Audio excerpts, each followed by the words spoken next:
E aí pessoal do Facilitando a Medicina, tudo bom com vocês? Eu espero que sim. Eu sou Cleverson Delvecq e a gente vai para mais um vídeo, mais uma aula referente à citologia para o ensino superior. Lembrando que isso aqui é uma playlist, ou seja, é um curso completo de citologia gratuito que nós estamos fazendo aqui para você. Aí você fala, poxa, onde eu acho todos os vídeos? Ao final desse vídeo, eu vou deixar em algum lugar aqui da tela o linkzinho para você clicar, né? O quadradinho ali, você clicando já vai aparecer todos os vídeos gratuitos, a gente não cobra nada, tá lá todo o curso de citologia, beleza? Lembrando que é aprofundado porque é para o ensino superior.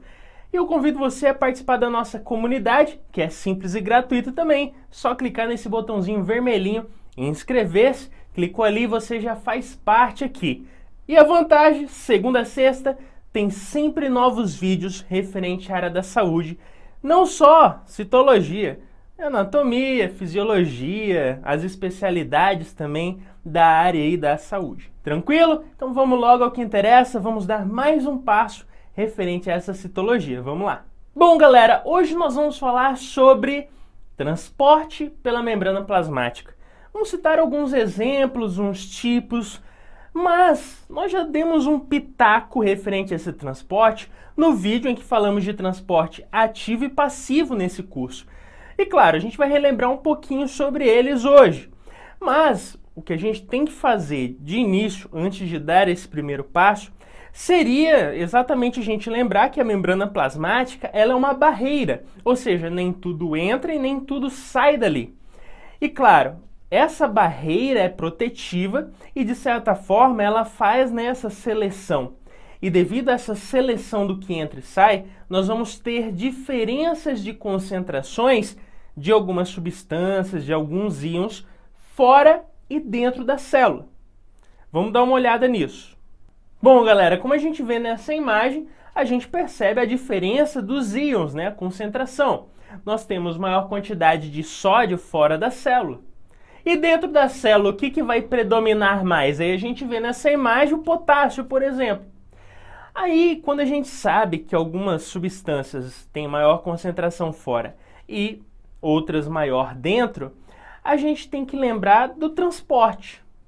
O transporte normal, ele obedece uma diferença de concentração.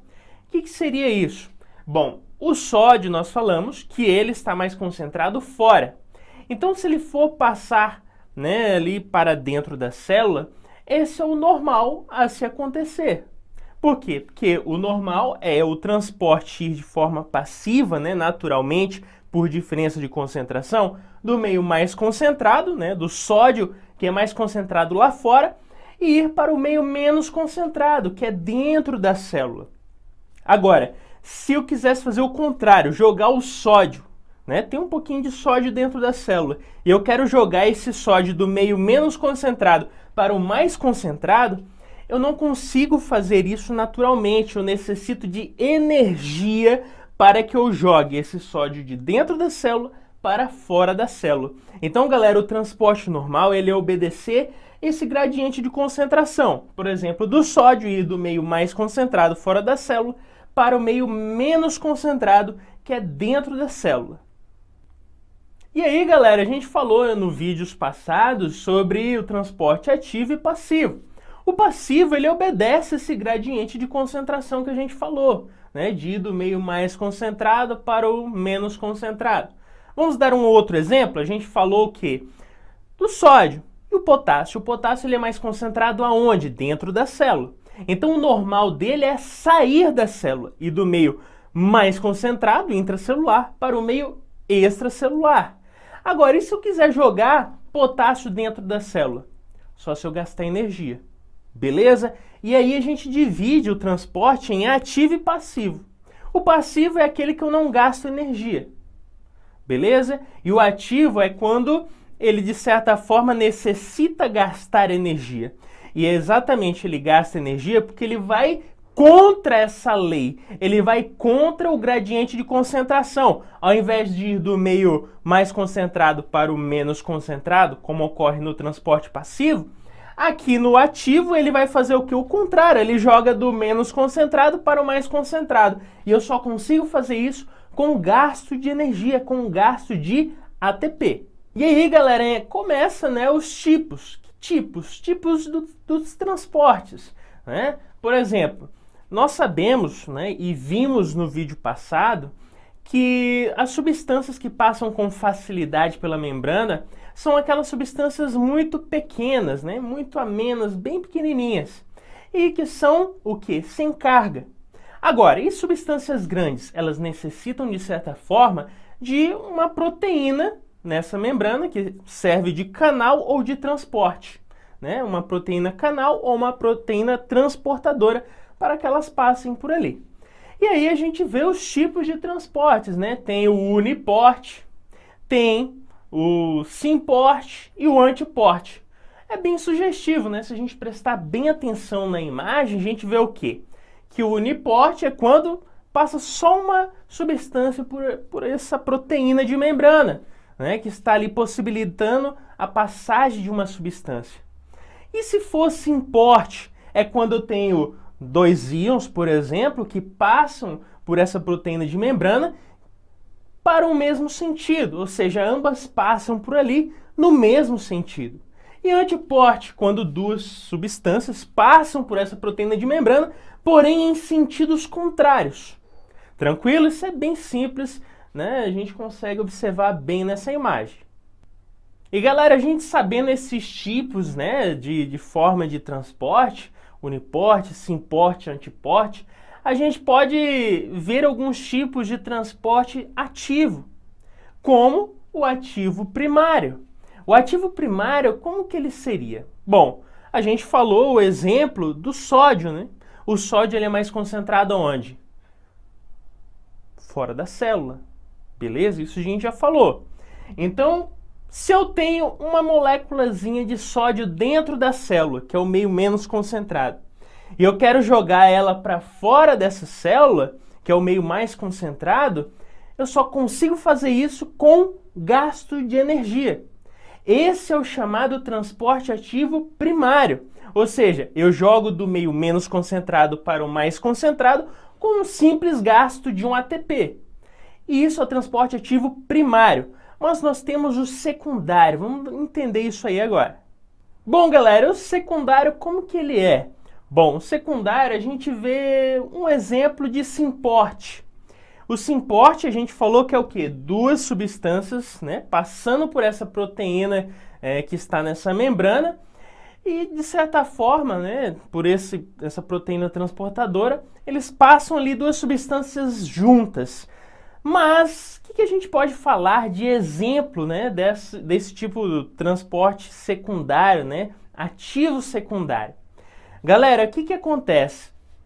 Um exemplo que a gente pode citar é a glicose. A glicose ela é mais concentrada dentro da célula, ou seja, tem mais glicose dentro da célula. Então, qual é o normal dessa glicose? Ir do meio mais concentrado para o menos concentrado, ou seja, sair dessa célula. Esse é o normal.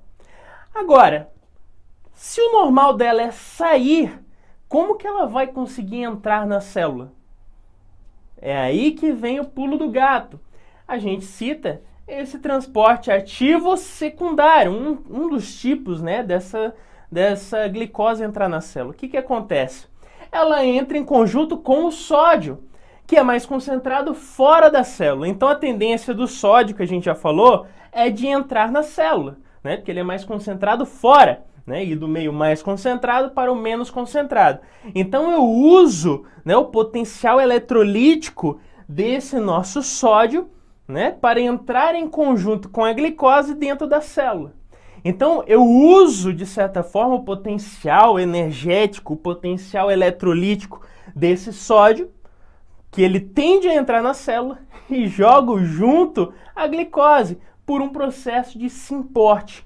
Esse é um exemplo que a gente pode citar de processo ou transporte ativo secundário. E galera, a gente também não pode esquecer de transportes onde são substâncias muito grandes.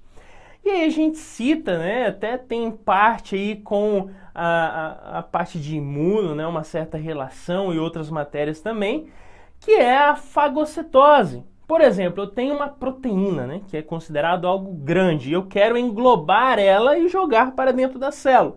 O que eu faço? Eu englobo, né, faço ali um processo de invaginação, englobo e vou fagocitar. E se eu for uma substância líquida, né, uma substância líquida, eu já chamo esse processo de englobar essa substância líquida para dentro dessa célula de pinocitose. Então, fagocitose a gente fala que é englobar substâncias que são grandes, porém sólidas. Já pinocitose é algo líquido, então eu englobo e fagocito, ou melhor, faço a pinocitose, né, para ingressar, né, essa substância dentro dessa célula. E ainda, galera, a gente pode citar a autofagia. Só que isso daí é dentro da célula, né? Por exemplo, se eu tenho uma mitocôndria que ela já está com defeito e eu quero reciclar essa organela ou destruir, o que eu faço?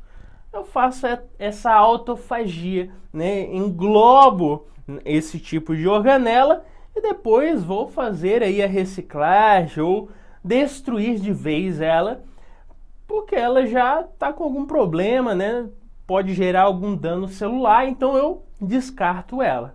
Beleza, galera? Então esses são os tipos principais que a gente pode citar referente ao transporte, né? O transporte existente nessa membrana e até mesmo para algo que necessita ingressar ou sair dessa célula. Então, galerinha, com isso a gente finaliza mais uma aula. Espero ter te ajudado. Se inscreve no canal. Eu te espero no próximo vídeo. Valeu!